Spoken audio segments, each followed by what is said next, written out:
সম্মানিত দর্শক শ্রোতা, পরম সৃষ্টিকর্তা যিনি অসীম দয়ালু, শুরু করছি তার নামে।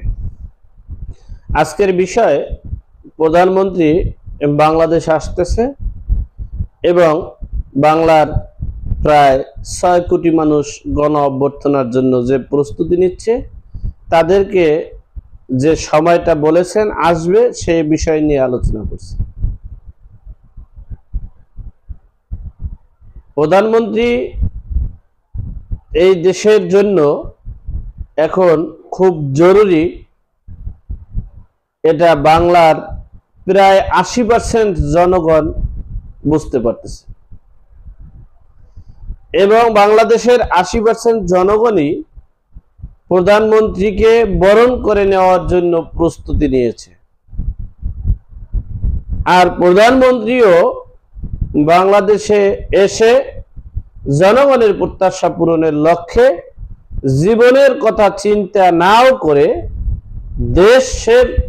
দেশ রক্ষার্থে জনগণের কল্যাণে বাংলাদেশে এসে গণভবনে বসবেন, এমনটাই চিন্তা চেতনা করেছেন। তবে আমি আমার রাজনৈতিক দূরদর্শিতার উপর ভিত্তি করে একটু বিশ্লেষণ করতে চাই তার আশা নিয়ে। বাংলাদেশের যে সকল পরিস্থিতি 5ই আগস্ট থেকে অদ্য পর্যন্ত প্রায় 4,500 মানুষকে গণহত্যা করেছে, তার কারণ হচ্ছে বিএনপি।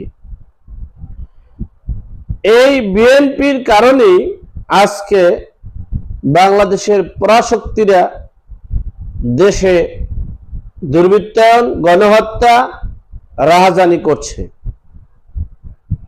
প্রধানমন্ত্রীর মিনিমাম 3 মাস অর্থাৎ আগামী 25 সালের জানুয়ারিতে আসা উচিত, তার একদিন আগেও আসা উচিত না। এ কারণে বিএনপি যে দুর্বৃত্তায়ন করতেছে, যে চাঁদাবাজি করতেছে, যে দখলবাজি করতেছে, এখানে তারা মারামারি কাটাকাটি করুক, তারা নিজেরা অন্তর্দ্বন্দ্বে যুদ্ধ করুক, এরপরে তারা বর্তমান হেফাজত শিবিরের সাথে যুদ্ধ করুক, দেশের জনগণ দেখুক তারা দেশটা কি অরাজকতায় করতেছে এবং তাদের কাছে দেশ থাকলে দেশটা থাকবে কিনা, দেশের অস্তিত্ব ধরে রাখা যাবে কিনা, সেটা আগে বাংলার জনগণ বুঝুক।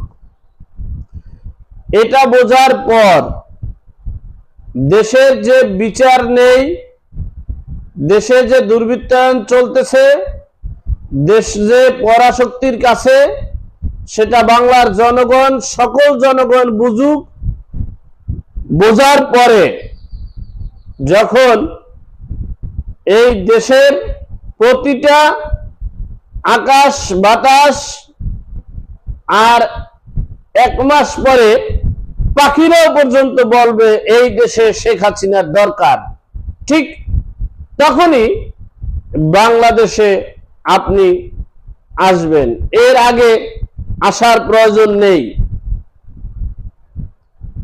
বাংলার জনগণ এখন 80% জনগণ বুঝতে পারতেছে বিএনপি একটা চাঁদাবাজি, দখলবাজি, রংবাজি, সন্ত্রাসী দল, সেটা আবারও প্রমাণিত হয়েছে এবং তারাই নিজেদের স্বার্থ হাসিলের জন্য দেশটাকে স্বাধীনতার পরাশক্তির হাতে তুলে দিয়েছে।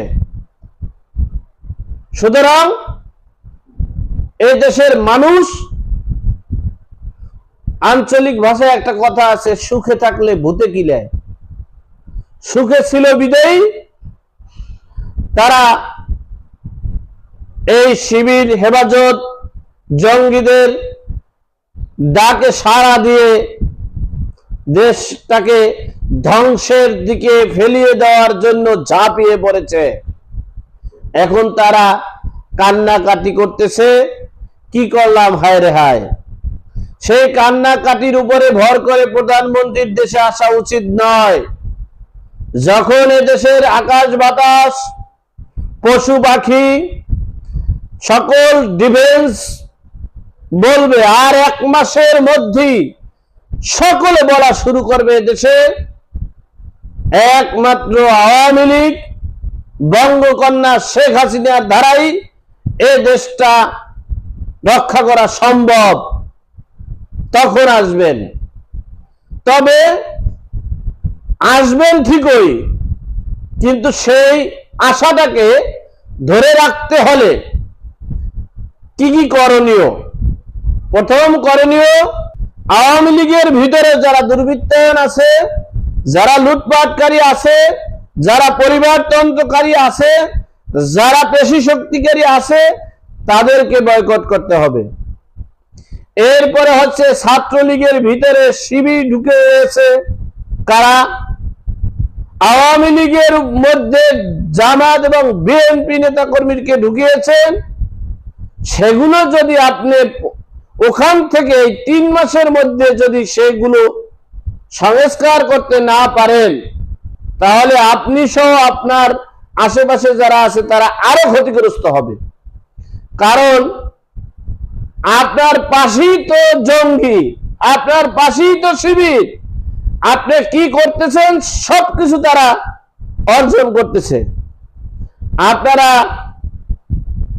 আওয়ামী লীগ জননেত্রী শেখ হাসিনাকে বলবো, আপনি আগে দলের ভিতরে সংস্কার করে এরপরে দেশের কল্যাণ, দলের কল্যাণ যারা চায় তাদেরকে ডেকে দলকে সুসংগঠিত করে এরপরে বাংলাদেশে আসার জন্য প্ল্যান পরিকল্পনা করবেন।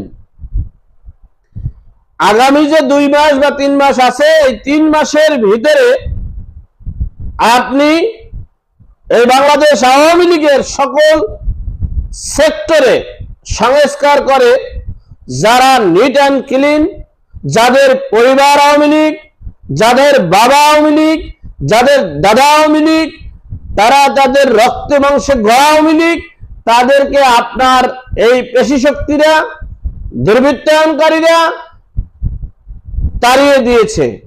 তাদেরকে নিয়ে দলকে সুসংগঠিত করে এরপরে যদি বাংলাদেশে আসেন, তাহলে আর কোনোদিনও এই অপশক্তি, এই দুর্বৃত্তায়নরা আপনার ক্ষতি করতে পারবে না। আর যদি পূর্বের মতো যেভাবেই আছেন সেভাবে থাকার চেষ্টা করলে আরো ক্ষতিগ্রস্ত হবেন আপনি। সুতরাং আপনার শুভ কামনা করে আজকের মতো এখানেই শেষ করলাম। ভালো থাকবেন, সুস্থ থাকবেন, সকলের জন্য শুভ কামনা।